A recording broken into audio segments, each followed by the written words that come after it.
20 years of your life is spent just scrolling on your phone? Looking at your phone. It'll be about, for most of us, 20 years on average. Wait, what? Yeah. It's something that you want to do over and over again. You want to return to your screen. You want to keep using it despite recognizing that you're not enjoying it and that it's not very good for you. That's the only thing to ask yourself. Do I feel better, happier, like my life is more meaningful after this? Or do I feel worse off, like I'm empty? It's true. I do feel empty. Yeah. That's what people say when they spend huge amounts of time scrolling. They feel kind of empty. I hate that you put it like that. Yeah. I don't love that it's true, but I think that's what's going on. How do you stop? It's very difficult. I mean, I think... Hey, it's your friend Mel, and today you and I are talking with one of the top psychology experts and professors in the world, and he's going to reveal 6 specific things that play a huge role in your success, happiness, and health. Now, these are things that you interact with in your day-to-day life that you probably don't think about at all. But after our conversation today, you're going to know what they are, and more importantly, how to use them to your advantage. Dr. Adam Alter is here in our Boston studios today. He is a renowned researcher and professor at NYU's Stern School of Business and the Robert Stansky Teaching Excellence Faculty Fellow. He received his PhD in psychology from Princeton University, where he also completed 2 fellowships, which means he's really smart. And he's the author of 3 New York Times bestsellers, Irresistible, Drunk Tank Pink, and the brand new best-selling book, Anatomy of a Breakthrough. Now, Dr. Alter is here today to break it all down, share his research with you about the unexpected forces that shape how you think, feel, and behave, including one change today that, based on the research, will give you 20 years of your life back. So please help me welcome Dr. Adam Alter to the Mel Robbins podcast.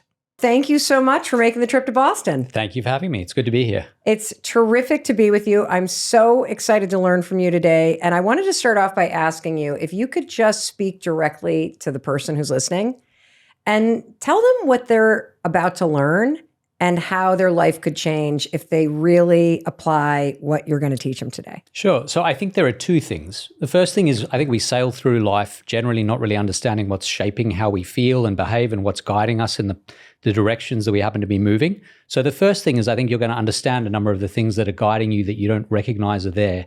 But the second thing is because you understand what those things are, you're able to act on them. You're able to use them to your benefit. Maybe the ones that are pushing you in the wrong direction, you can kind of stave them off. So I think it's a combination of both of those things.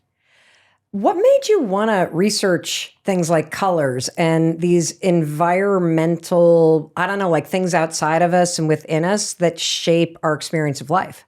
Yeah, so, I think like a lot of people, I'm sort of fascinated by this idea that so much of what goes on is hidden from us, that essentially life is kind of like the iceberg where there's a little bit above the surface of the water, but a lot of really interesting stuff is unconscious, it's hidden from us.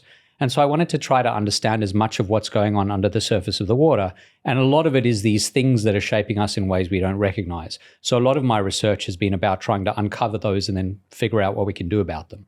I love this. All right, so let's dive in. There is so much to learn. So much of your research also focuses on the environment around us and how that can influence all different outcomes. Can you share some of that with us? Yeah, so it's huge numbers of different factors, but around us all the time there are colors. Sometimes we're in a built environment, like a room, and sometimes we're in a natural environment. And so a lot of my work focuses on how these different cues shape how we think, feel, and behave, and our welfare, our well-being. A lot of the focus for me recently, because I've been very interested in the effect of spending huge amounts of time in front of screens, is what happens when you go as far from screens as possible to natural environments, which we all sort of have the, I think, general sense that that's good for us. It's good to be in a natural environment, but the effects there are among the most profound I've ever seen in any research, that just spending a bit of time near a body of running water, or hearing wind rustle through trees, or spending 12 hours driving to the eclipse, which is what I did, it's a huge amount of energy that you put in perhaps to get to those kind of environments, but they have a huge effect on your welfare, and it's worth doing. What effect does it have on your welfare? So one thing about the way we live our lives today in the modern era is that we are constantly sapped. Our attention is sapped. We're asked to pay huge amounts of very focused attention all the time, whether we're looking at screens, whether we're having extended work conversations, whether we're doing work. And so by the end of the day, you're kind of depleted. If you wear one of those watches that tracks your body battery, you see it just kind of goes down and down and down. And that's a good metaphor for the way we live our lives. It sums it up pretty well. The thing about nature is that apart from actually being asleep, being in a natural environment is replenishing. It basically turns that dial upside down, and so your energy starts to climb again. So it gives you back a lot of what is sapped by that very focused attention. Because when you're in a natural environment, your attention is still grabbed by things. You might hear a bird, you might hear the running water, you might look at trees, whatever it might be, looking at the ocean. But that kind of less focused attention is really restorative. And there's actually a whole body of research called attention restoration therapy that focuses on exactly this idea that being in natural environments is one of the best forms of medicine we have. So let's unpack that. Yeah. Because I could feel the person that is listening to us right now literally stop on the treadmill, or hopefully you're outside walking, or you just stopped loading the dishwasher and you're knowing that what Adam is saying is true. Yeah. But there were a bunch of things you talked about that I would love for you to dig in further. The first one was this idea of I think you said something about attention therapy. Attention restoration therapy. Yeah. What is that? Yeah, it's basically this idea that your attention is constantly being sapped. It's being taken away. And the kind of attention you have in a natural environment, which is not demanding, it's replenishing. It's true. It restores you. It brings you back. It gives you something that you don't have. I think the single most profound example of this for me was a study that was done at a hospital on people who were recovering from surgery. And they were randomly assigned to different rooms. And some of the rooms looked out at a natural environment, a beautiful green lawn, some trees. And some of the rooms, just where they happened to be in the building, did not have that view. They were looking out at another part of the building. And they wanted to track how these people recovered from identical surgeries, depending on which room they happened to be assigned to. And they found they needed like half as much pain medication. They spent 3 days fewer in hospital recovering. Just looking out at that natural environment was the best form of medicine there was. So it's true. You know, I run maybe 4 or 5 days a week, and I try to do it outside when I can. And I know on some level it just feels good. But there's a huge amount of science behind that as well. So what do you recommend for us to put into our lives? Because we've had neuroscientists, medical doctors, sleep experts come on the show and talk about the importance of getting natural light first thing in the morning. Right. We've also had someone talk about if you're kind of burnt out and you are having one of those moments where you just feel your energy draining, even looking off at the distance out the window can help you restore your energy. What are some of the takeaways or the science-backed things that people can implement in their lives to tap into this research? Yeah, so I think the biggest thing is I ran yesterday in a forest, and it was wonderful. And there was running water. There were all these ingredients, and it was incredibly restorative.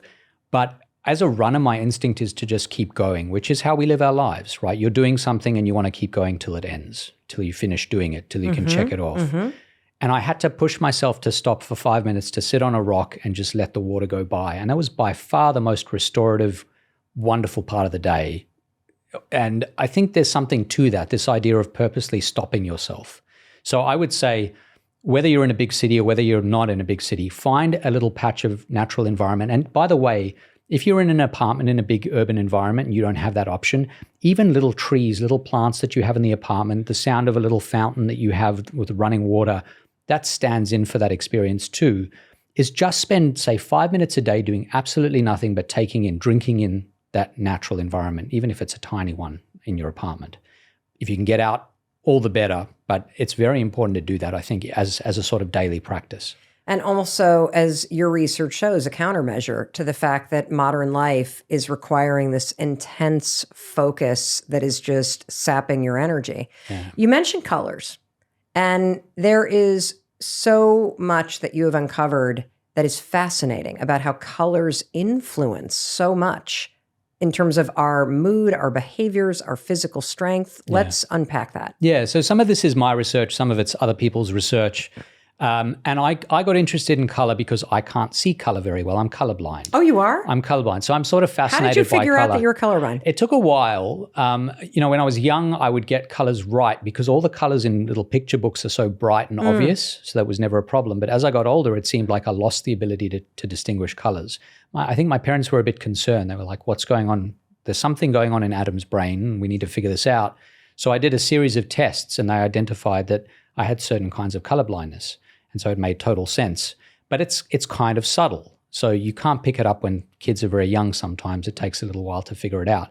But it made me really interested in color. And in particular, in the question of whether the way I see the world is, whether it's different from how you do. Do we all see the world the same way? And then assuming that there is some uniformity to that, is that exposure to color influencing us in any way that's predictable? And the answer is yes. There are all sorts of interesting effects. Let me ask a question. So given that you're colorblind, yes, and you are researching the impact that color has on our mood, our emotions, even things like physical strength, it also can influence the actions that you take. Is the color influencing all of us the same way, even if you're colorblind and the color appears slightly duller, or if you're color, you see what I'm saying? Yeah, 100%. So there are two ways it could affect you. So one of them is just association. So maybe I see the color yellow and it makes me think of the sun and fire, and I see green and I think of natural environments. So it's just the association. It reminds me of other things that are green or yellow or blue or whatever. The other one is, as you say, maybe it doesn't matter if you can actually see that it's green or yellow. Maybe it's something about the wavelength. It hits your eye, it hits your retina, and your brain is doing something with that information that whether or not you can see that it's yellow or green or red or whatever, you're responding the same way. I think most of it is association for us, that there are certain things that have certain colors and then that reminds us of those things. So a lot of us talk about blues and greens being more soothing, reds and yellows being more activating, which can be good or bad depending on what you're looking for. I think if I didn't know that a color was red and I couldn't see it and it looked washed out to me, it would have less of an effect for me. Got it. Yeah. So what colors affect our moods? Well, all colors have some effect. Okay. They have some effect, not just on mood, but on all sorts of different outcomes for us. There's a really interesting research looking at how the colors that competitors wear in sports affect how they play. So there's some work looking at Olympic athletes in combat sports like judo and wrestling and taekwondo. And in the Olympics, what they did a while ago was they decided that they were going to randomly assign each competitor to either wear blue or red before each bout. Yeah. As a way to just be fair. Like, we're going to randomly pick red and blue and you're going to get your color and then you're going to go into the bout. But one of the things that researchers discovered was when we wear red, we feel stronger, we feel more dominant. And when you see someone else wearing red, you perceive them as more dominant. And there are very lower order reasons for this. Like, if you look at animals, the animals with more red are more dominant in general. So if you look at 100 birds from the same species, the ones with more red feathers or a redder face will be the alpha birds. And that's going to be true for apes and other animals as well. So the color red has a really big effect, and it's associated with sort of how well your blood flows through your body and things like that. And it's a sort of signal that someone is strong and dominant. And what you actually find is in these Olympic bouts, when the competitors are evenly matched, if you are assigned to wear red, you win about 2/3 of the time despite being evenly matched. Really? So it has a huge effect on these outcomes, yeah. Wow. So Dr. Halter, does that mean if I'm going in for like a negotiation for a job, I should be wearing red, or an interview or a date? Yes, with a caveat. Okay. So the yes is, yes, it will do that. It'll make you seem more dominant. It also turns out to make people more attractive to others. Really? Which is interesting too. Yeah. So there's research looking at dating profiles where you have the same picture. You just change every 2 months the color of the shirt you're wearing. People get much more attention online when they're wearing, it's the same picture, but when they're wearing red rather than any other color. Wow. So there was all sorts of good reason to surround yourself with red. It's true even if you have a border around your picture and it happens to be a red border rather than blue or green or another color. But red also has other meaning too, right? It's not a color that we don't notice. So you're signaling something beyond just I'm dominant and making yourself look more attractive. It's a conscious choice. And so if people are seeing that and drawing other inferences from the fact that you've chosen red, then maybe it's something you don't want to do if it's very unusual in that context, for example. But beyond that, as long as that's not an issue, there is very good reason to wear red. Wow. And what colors calm us down? The most calming colors are generally blues and greens. And I think a lot of that is the association we have with nature, which we discussed. So natural environments are very calming. Water, the sky, trees, leaves, things like that. And so I think a lot of that comes from just the sort of calmness you get with the association with those colors. So one of your international bestsellers, Drunk Tank Pink, very interesting name. Yeah. And there's very interesting research about that sort of bubblegum Pepto-Bismol pink color. Can you explain that? Yeah. So the name is, it's Drunk Tank Pink is a name that was given to this very bright bubblegummy pink color. It was used for a while inside, they were called drunk tanks, where you put people who are kind of aggressive, often drunk, you're trying to calm them down.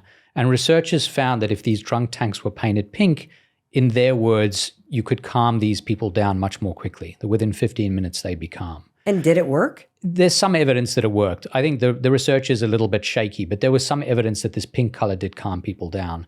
It got a huge amount of attention in the 80s. There was a 60 Minutes episode about it. Wow. It really got a lot of attention. And so I thought it was just a sort of fascinating emblem of the kinds of effects you might see from cues that you might think would have a smaller effect on us. But by being surrounded by those colors, there are huge effects. In fact, the visiting locker room at the University of Iowa is painted Drunk Tank Pink in an attempt to calm down the opposition when they spend time in that locker room. So it's been used in a lot of different contexts more recently. Yeah, well, and I think where my mind goes is both to the Miami soccer team. Right. But they're a little bit more bright, and also to the beautiful trend of athletes wearing pink for breast cancer awareness, which obviously is signaling something else. But I think that's fascinating. If you're put in a bubblegum pink room, that it just sort of dulls your mood a little bit if you're a bit aggressive. Yeah, regarding Inter Miami, there are people who, when they box, they will only wear pink boxing trunks because they think it'll make their opposition a little bit less strong. And so I don't think that's why Inter Miami is pink and they have that pink uniform, but that's one of the theories. Wow. So can you talk about mirrors and how you can use them to change your behavior? Yeah, there's a lot of research looking at what happens when we see a human face. So one of the things that happens when you see a face, particularly eyes, is you feel that you're being watched. And when you're being watched, it changes your behavior in certain predictable ways. Okay. So if you think about a store that has a lot of shoplifting, one of the things these stores do if they can't afford constant surveillance is they put up more mirrors because we are less likely to behave badly when we have to look at ourselves doing it. Really? Yeah. Why? Because it basically forces you, not just metaphorically, but to look into your own eyes, literally. And you have to decide, is this the right way to behave? It makes us much more introspective and thoughtful about what we're doing. So there are these really interesting experiments where you say to people, privately, you can toss a coin, and if you get heads, you get a delicious jelly bean, and if you get tails, you have to eat something that's not very nice. And if you let people do that without a mirror, they all report, oh yeah, I got heads. There are a lot of people who report getting heads, more than 50%, which you would expect. Okay. So people are kind of fudging the numbers a little bit. When you get them to do that same task in front of a mirror where they're looking at themselves, 50-50. So they become honest again. Really? Yeah. So, there are some, I think, interesting implications. One of them that I've always found quite useful is if a lot of people might have like a cupboard in their home somewhere, maybe in the pantry where they keep their chocolates and things that they want to eat only occasionally. Mine's in a drawer. Right, or a drawer. And when you open that cupboard or when you go into the pantry, one thing a lot of people do now is they'll put up a little mirror. What? So what happens is you're like, I'm reaching for the chocolate. I have to look at myself in my eyes. I have to scrutinize this decision. And sometimes it's fine, but other times maybe I look at myself and I'm like, okay, fine, I'll leave that chocolate sitting there for a little bit longer. So it basically forces you to be a little bit more thoughtful about your decisions. Well, I could see how that would happen because, if you think about opening up a fridge, if there was a giant mirror in there, I'd be like, oh, you again? Okay, shut the thing. So I might actually have to try this, putting a mirror in the bottom of the drawer. Yeah, there you go. Where I have all of our snacks. We call it the snack drawer. So could you use a mirror to kind of cue yourself when it comes to bad habits? Is that like an environmental trigger that can be effective in making you stop and think? Yeah, I think so. So I think what the mirror does is it makes you think more deeply, and it especially makes you think more deeply about doing the wrong thing, where it's something that's contrary to what you think you should be doing, because you have to do it in your own presence. It's like you're watching yourself. And so it's a very powerful cue in all those cases. I love that. Yeah. That's I can think of a lot of implications for that. Like if you're somebody who's trying to cut down on drinking, having a mirror sitting there when you open up the cabinet where okay, I see you. Not so fast today. I understand there's some interesting research about how simply looking at money can change you. Yeah. This sort of interesting evidence that it can do lots of different things. So one thing it seems to do is it makes you a little bit more independent, makes you feel a little bit stronger, and reminds you of resources and having more of things. The other thing it can do is, though, it makes you a little bit less helpful towards other people, makes you a little bit less generous, makes you a little bit more independent. Yeah. So there's some research where if you show people money or you show them, dollar bills or things like that, and then you have a task where they have to be helpful, they're going to be a little bit less helpful if they've just seen money than if they haven't. And I think that's because one thing you get from money is you can stand alone a little bit more. You don't need other people quite as much. That's at least the theory. And so it makes you more independent and less communal minded, and it might make you a little bit less generous. Well, Dr. Alter, maybe that's why I'm such a generous person, because I never have cash in my wallet. There you go. So it's all about the credit cards. So do you have favorite tweaks based on the research that you either recommend or use in your own life that help cue you to be your best or to make behavior change stick? Yeah, I've talked about the biggest one. 6 years ago, I left New York City with my wife and 2 kids, and we moved to a town where it was natural and beautiful, and we could go less than a mile in any direction, and we would have either a beach or we would have a forest or we'd have something. Where is this Shangri-La? You still work in New York? This Shangri-La's in Connecticut, just outside New York. Yeah, okay. So it's beautiful, and it means that on any day I can drive for 10 minutes or even walk for 10 minutes and be somewhere that does all of this restoring. So I think being around nature for me is a huge one. Different people have different things that matter to them. That was very important to me. It drew me back to my childhood, because growing up in first South Africa and then Australia, natural environments, and especially the beach in Australia, was a big part of what I was used to. And I missed that. Yeah. And so being near a beach, the sand and the water was really important to me. So I think picking the location that does the best for you most of the time is really important, that it's worth sometimes sacrificing other things for. And that's something that I've always followed. That makes a lot of sense. I remember this was decades ago, but when I had just graduated from law school and I moved to New York City, I basically spent all of my puny income so I could live walking distance to Central Park. Yes. And so that I could also get to the West Side Highway, because just being able in the big city to get to some green space was critical. And, you said that thing about it also has this sort of nostalgia thing of being able to be outside. Anything about your inside environment, like the way that you think about your workspace, or you might think about the kitchen or places where people want to be primed or prompted to be their best? Yeah, so we mentioned earlier, especially if you're in a big city, it's useful to have something natural inside that environment. It could be hopefully a real plant, but if it's not real, a fake plant, anything that gives you the sense of that greenery and that nature. Maybe even like a little fountain feature, just a little thing that you plug in that maybe has a light and a little bit of running water. Even the sound of running water reminds you of all these things. And I had the same experience in New York. I was always in Central Park or running on the West Side. And so to the extent that you can bring these features into your home, there's a huge amount of benefit to that. I think for me personally, and this varies, but I think the lack of clutter that you create in a place is really an important source of well-being.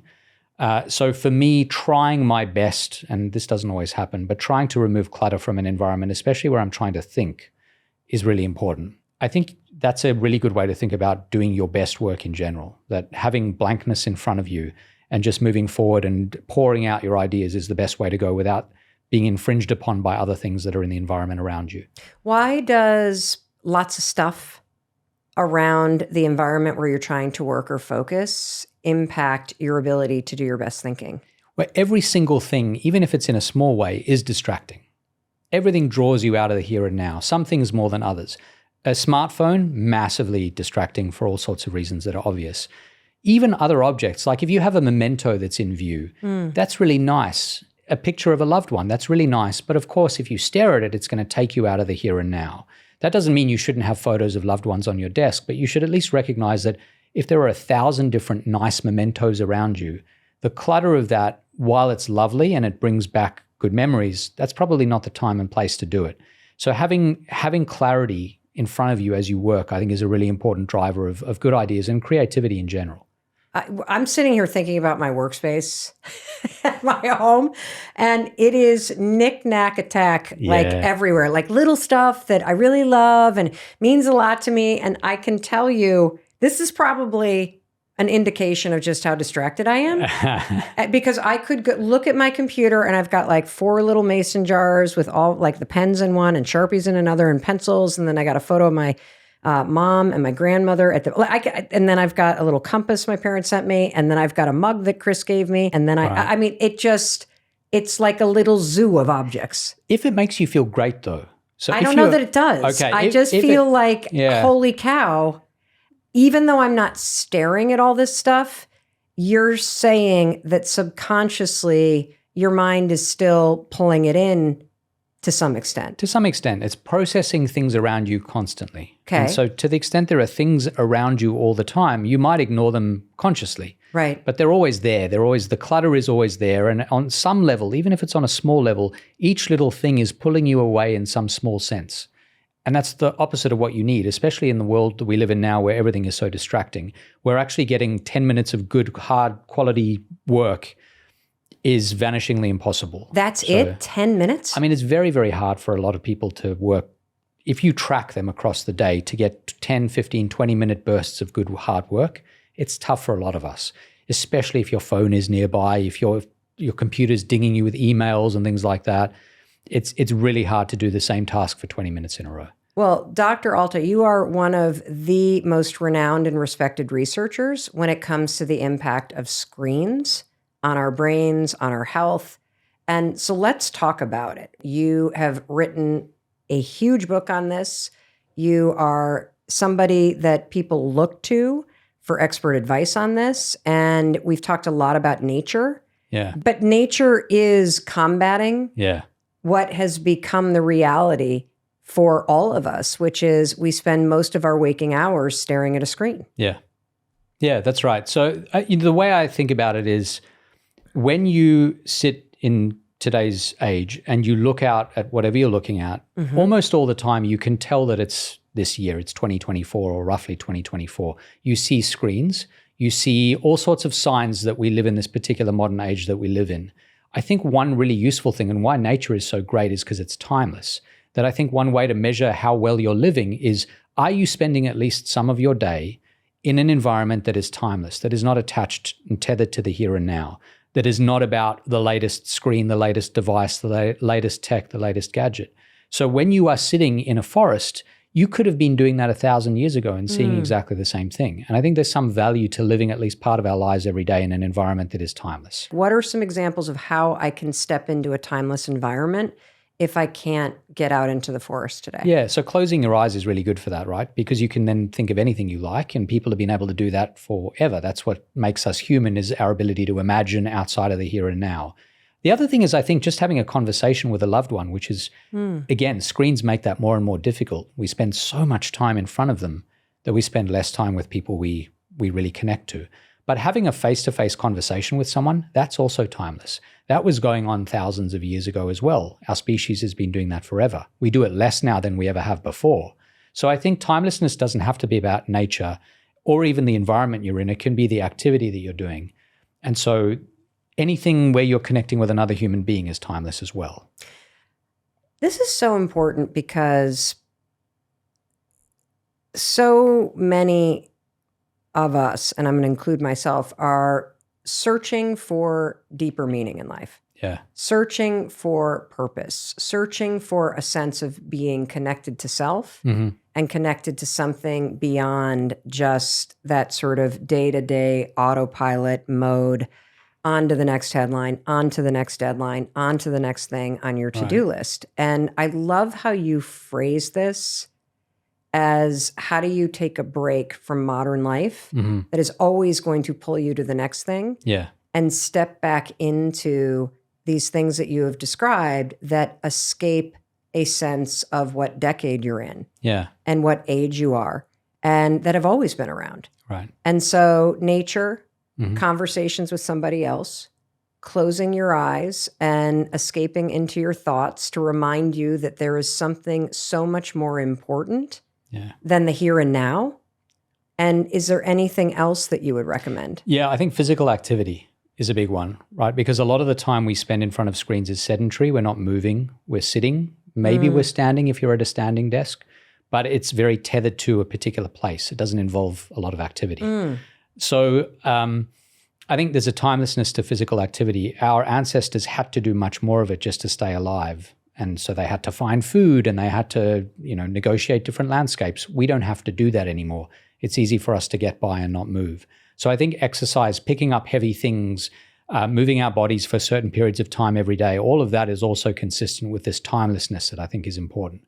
And I just think it's a good rule of thumb. I've realized this over time that when you're trying to figure out, am I living the way I'd like to live? A lot of it is those timeless activities that go back to things that we were doing a long time ago that were very good for us as a species that brought us to where we are today. It's a lot of the things that are kind of incredibly new and different. I love technology. I think it's wonderful in many ways.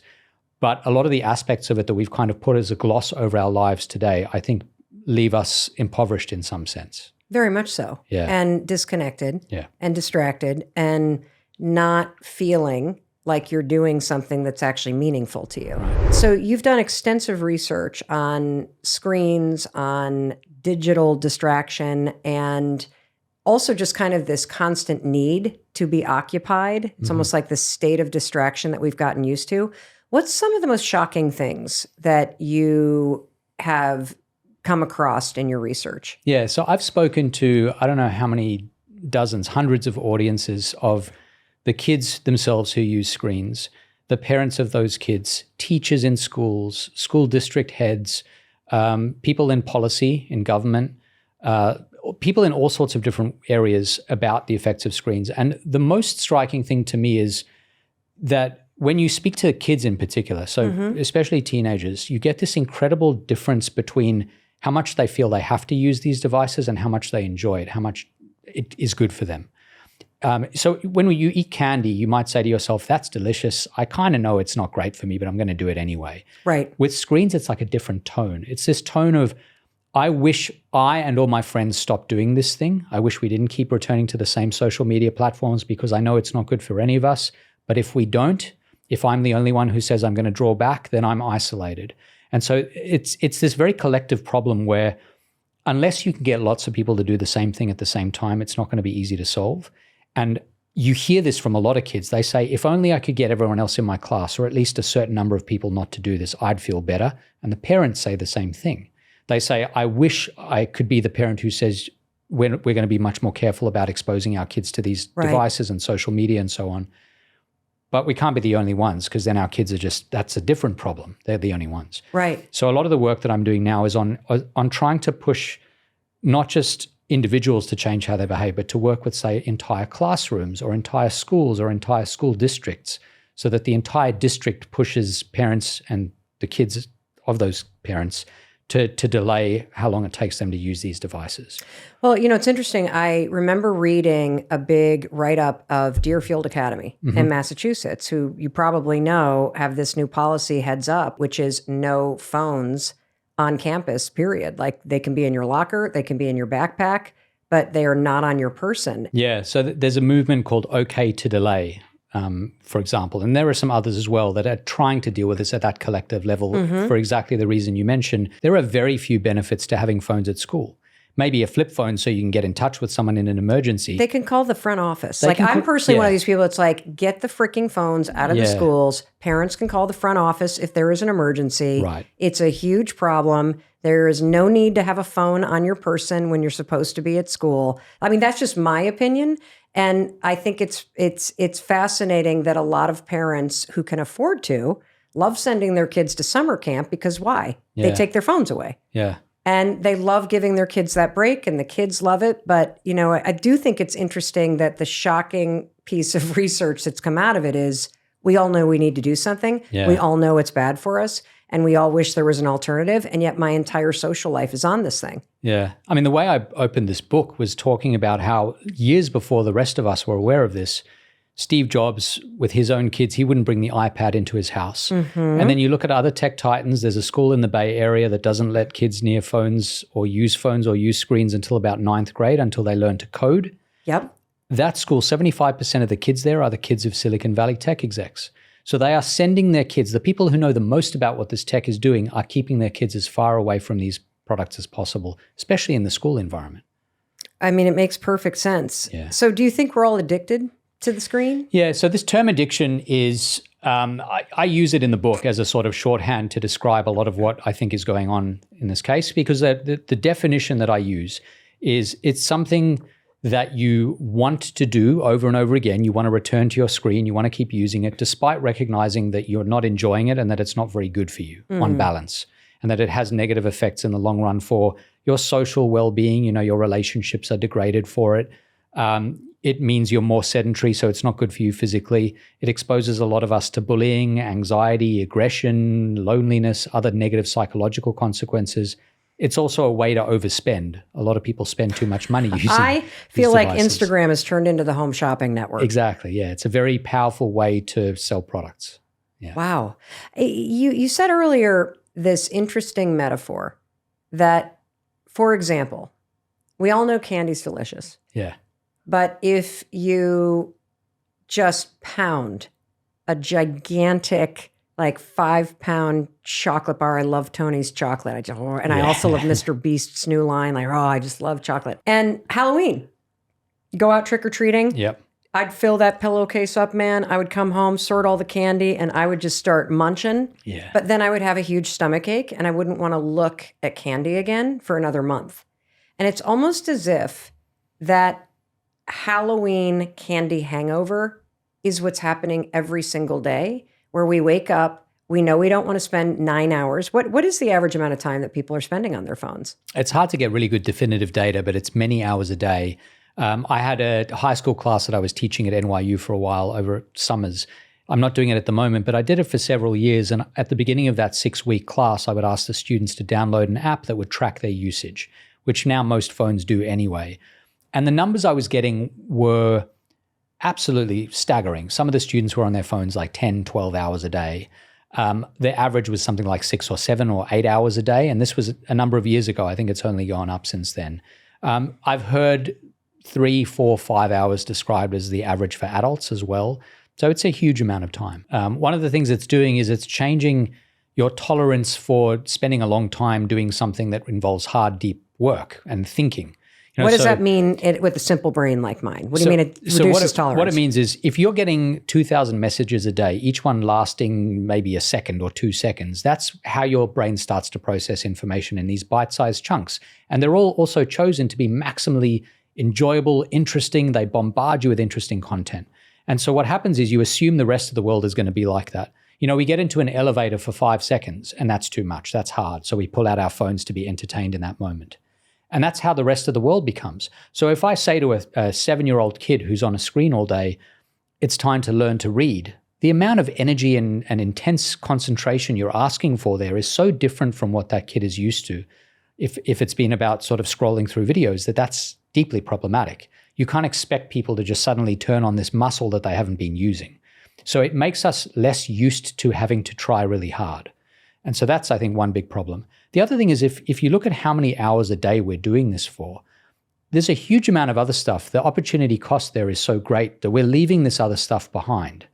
So I could be spending that time having a conversation with a loved one or a friend. I could be spending that time in a natural environment, or I could be exercising. I could be doing lots of different things, but I don't do any of that stuff because I'm spending time mindlessly scrolling. So there's a huge amount there. Can you explain the mindlessly part? Like, why do we doom scroll? There's so many of us, Adam, that come home from work, you cook dinner, you've got kids, you're married, you're doing all the stuff, you're packing up the backpacks, you're cleaning up the dishes, you're letting the dog out, you're hopefully like having a moment of quiet yourself, and you say to yourself, I'm going to go to bed early tonight, or I'm going to work on that project, and next thing you know, 2 hours have gone by. And you've just wasted your evening doom scrolling. Why do we do that? Yeah, there's this interesting theory about gambling that I think a lot of people have this naive idea that when people are gambling, they're just like, this is amazing and this is so much fun and I'm getting all this feedback. And then I hit a jackpot. People don't gamble because that's true. They gamble because they get into this kind of trance. Like there's something about sitting in front of a slot machine that is deeply soothing and numbing. And that's what the screen does. At the end of a hard day, what you don't want is to be massively excited most of the time. You're exhausted. You just want to have this kind of comfort, this lull. It's like taking a bath in the screen. And it brings this sense of comfort and reliability. And nothing is being asked of me. I don't have to do anything. I just move my phone, move my finger, and that's all I have to do. It sounds so lovely. It sounds lovely, right? And yes. what else gives us that sort of really uncomplicated dose of calm at the end of a long day? Very Alcohol. little. Alcohol, that's the other option. And so there aren't that many options. It's substances or it's screens, and many of us just turn to screens. So that's, I think, what's happening for most of us. I hate that you put it like that. Yeah, I don't love that it's true, but I think that's what's going on. How do you stop? It's very difficult. I mean, I think the biggest thing when we try to stop doing something is we don't replace it with something else. So the first thing to think about is, if I want to stop doing this thing, whatever this thing is, whether it's drinking, using a substance, scrolling through TikTok, whatever it is, when you would have done that thing, there needs to be something else there, and preferably something else that you enjoy that's not bad for you. Something that you feel better about doing. And that's going to be different for everyone. You've got to cultivate that habit, that change. And so just saying, I'm going to not do this thing and I'm going to use my willpower, no one has that much willpower. Right. That's exhausting. You can't expect yourself to be superhuman, but figure out what else you could be doing that's more enriching, but that also makes you feel good, and do that other thing. Plaster over that gap. This is a pathetic question. But given that you are My the favorite renowned guy that is doing the research on this, do you have some suggestions? Because even my first thought was, well, I've been addicted to, I shouldn't say addicted. I've been loving this fantasy audiobook, Court of Thorn and Roses. I am living in a different land, and it's on my phone. I think about, okay, well, I could just slump on the couch and watch something on TV. There's another screen. Yeah. So in the research, or in just kind of really digging into this topic, are there things that have come up that could offer just a spark of a suggestion for those of us that would really like to not have this be a habit and not be lulled every night into giving our evenings away to our phone? Yeah. So I'll say one thing. I think this is a good moment to say that screens are not one thing, right? It's not like looking at a screen is automatically a bad thing. Right. You could be reading a really enriching book on the screen, and that's great. It makes you feel good. Or you could be watching a show or a documentary or whatever. It doesn't matter. There's nothing wrong with spending hours in front of the TV at the end of the night, if that's mindfully what you want to be doing with your time. There's also nothing wrong with briefly scrolling through a social media platform. The problem is none of us have the willpower to just do it for 2 minutes. Right. So I don't think you have to find something that's not screen-based. You just have to find something that's not making you feel hollow and unhappy, that doesn't make you feel like you've kind of been robbed of your self-control and your agency. So if that means you're going to watch an episode of your favorite show on Netflix, and then you're going to go and read 5 chapters of your favorite book, and then you're going to have a conversation, and then you're going to try a new recipe that you wanted to cook, whatever it is, it doesn't really matter what it is. It just should be something that doesn't leave you feeling hollow. That's the only thing to ask yourself. Do I feel better, happier, like my life is more meaningful after this? Or do I feel worse off, like I'm empty? And that's what people say when they spend huge amounts of time scrolling. They feel kind of empty. So just find something else, even if it's on a screen, that doesn't leave you feeling that way. It's true. I do feel empty. Yeah. And it then makes you feel stupid for wasting that much time. And if you add it up cumulatively over the years, it's a large part of your life. 20 years. Wait, what? Yeah. 20 years of your life is spent just scrolling on your phone? Looking at your phone. It'll be about, for most of us, 20 years on average, something like that. 15 to 20 years. We'll be doing this, just looking at 20-second videos. Yeah. Dr. Alter, I mean, as a researcher, what do you think when you hear that figure? Well, I think one thing to think is, imagine it's the end of your life. You've hopefully lived a very fulfilling, long life. You get to that point and then someone says, would you like 20 extra years? And the answer is no, I'd rather have spent 20 years scrolling mindlessly. No one's going to say that. So I think if the first step to fixing this problem is having people say, I really want to change this, that to me is a good place to begin.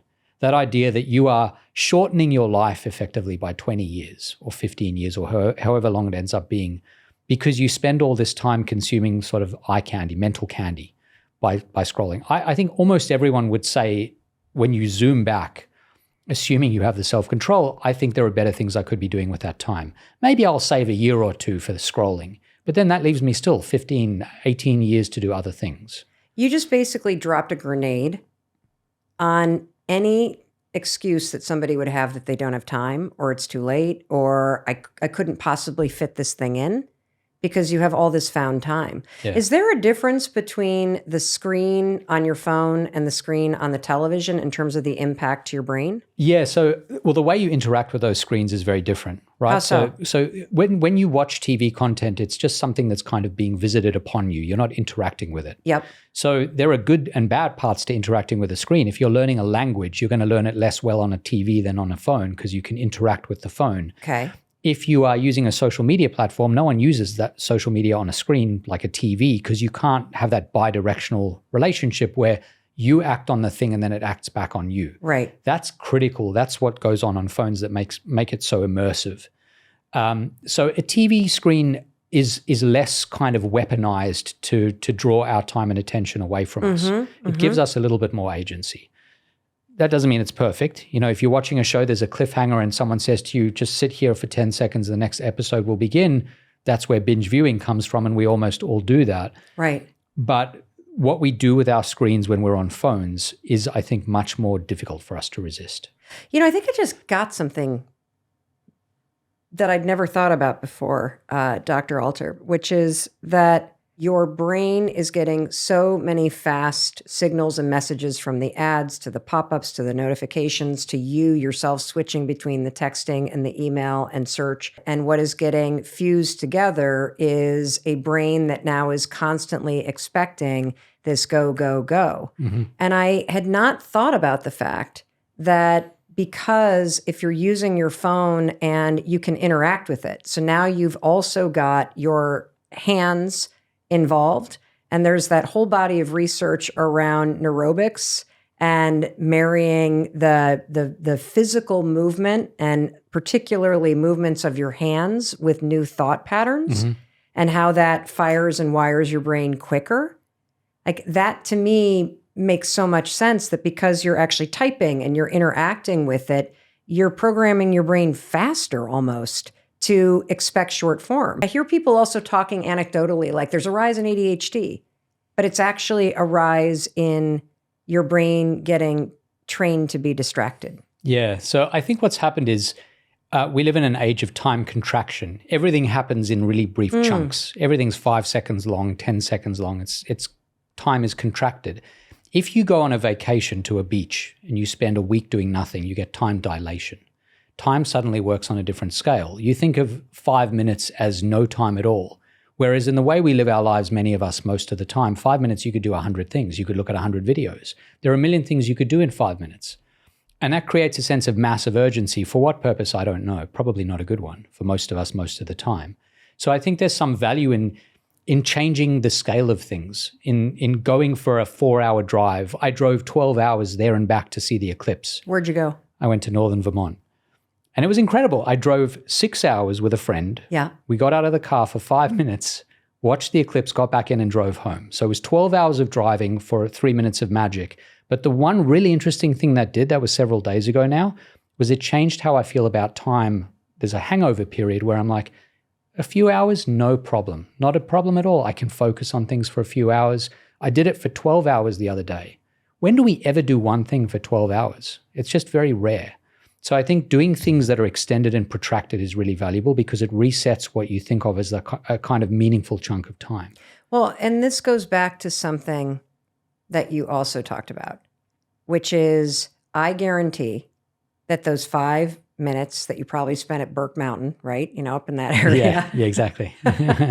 That there was something about those 5 minutes that felt like 5 hours. Yeah. And you use the word time dilation, which means that you're stretching your own perception of being in the moment. And you gave us a list of things like being in nature, having plants or some sort of water element in your house, meditation, a conversation with somebody where you're really in the moment. is a way for you to actually slow down time Yes. and get important time back. Right. So you also have this research that's very interesting. It's this concept called stopping cues. What does Yeah. that mean? Yeah, so stopping cues, if you think about how we consumed information in the 20th century and the early 21st, everything had a natural endpoint to it. These are known as stopping cues. So you'd read a book and you'd get to the end of a chapter or the whole book.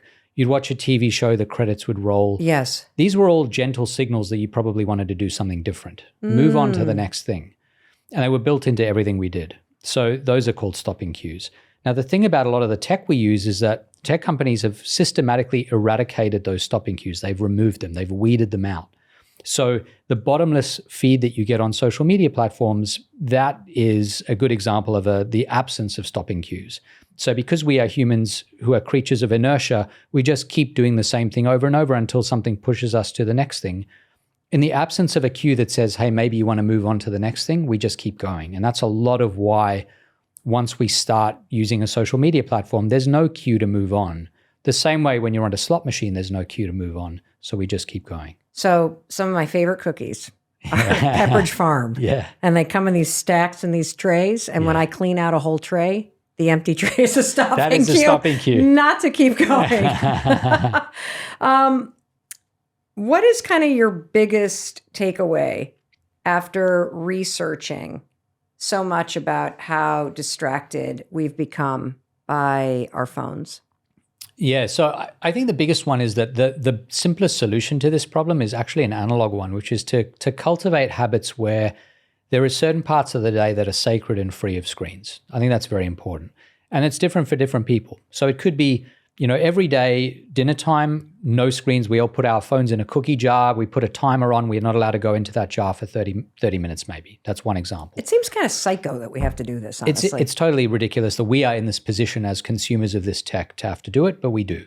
And it's because, though, and I think this is a really important piece of the research that you're explaining to us, this isn't because you're weak. It's because this technology is designed to keep you going. That sort of emptiness that you described when somebody's sitting in front of the slot machine where you're just sort of lulled into this state, that's why you have to have these stopping cues and you have to have these boundaries. One of the things I'm curious about, because you've researched this and you're also a father of two and you're married and you're teaching, and so you're seeing students of different ages and you've seen these platforms change since you have been writing all of these books and doing this research. Yeah. Dr. Alter, what does your morning routine look like? So one thing I try very hard to do, and I'm better at this some mornings than others, is to spend as much time after I wake up not looking at a screen as possible. It's really useful to kind of ease your way into the day by not immediately picking up the phone and looking at whatever's on the screen. So that's one important thing. There are different days where I'm doing different things, but usually the very beginning part of the day is with my kids and often my wife. And so that's obviously a deeply connected time where you're discussing what we're going to have for breakfast. And, there are little conversations that happen. They themselves are not necessarily full of meaning and philosophy and richness, but there's a richness just to the kind of routine of connecting over that period of the day. And I think that's really useful. If you live with someone else, that is a time when some of us need a little bit of time to wake up and a coffee. But once you get past that, to connect, I think is really important. And I try to do that as much as possible in the morning. Got it. So if you could speak directly to the person who's been listening to this, who's now panic-stricken, yes, that they're going to lose 20 years of their life looking at their phone, and they're thinking about stopping cues, and they're thinking about all of the amazing things that you've made us think about and want to try. What do you think the one action, if you had to say there's one thing I really want you to do, what would it be? So I think the easiest thing you can do that will give you back years of your life is to take your device for an hour a day. You pick the hour. It could be in the morning, could be in the afternoon, could be in the evening. Put it in a drawer or a cookie jar, put it somewhere. Make sure it's roughly the same time every day so it's a habit. And if you do that for enough days, you will literally give yourself back years of your life where you would have spent that time mindlessly scrolling. You're going to be doing something more enriching. Just do that one small thing to start. So it'll have a massive effect on your well-being. Wow. Dr. Adam Alter. Thank you for being here with us. Thank you for having me. You heard him. I want you to get 20 years of your life back. And I want you to use that time to create a more meaningful life for yourself because you deserve that. And in case no one else tells you today, let me be the one to say, I love you and I believe in you. And I believe in your ability to change your life and to use all of these amazing things that you learned today to help you do that. Alrighty, I'll see you in a few days. And I know that you want more videos to watch, more inspiration. I'm going to recommend a video in just a second. But first, I want to say thank you for subscribing to the channel. It takes a second. It's one way you can support me and give back to our team. It really helps us bring you world-class experts at zero cost. So thanks for doing that. And thanks also for sharing this with people in your life that you love. It's one way that you can make a difference with them. Alrighty, I know you're looking for more inspiration, so check out this video next.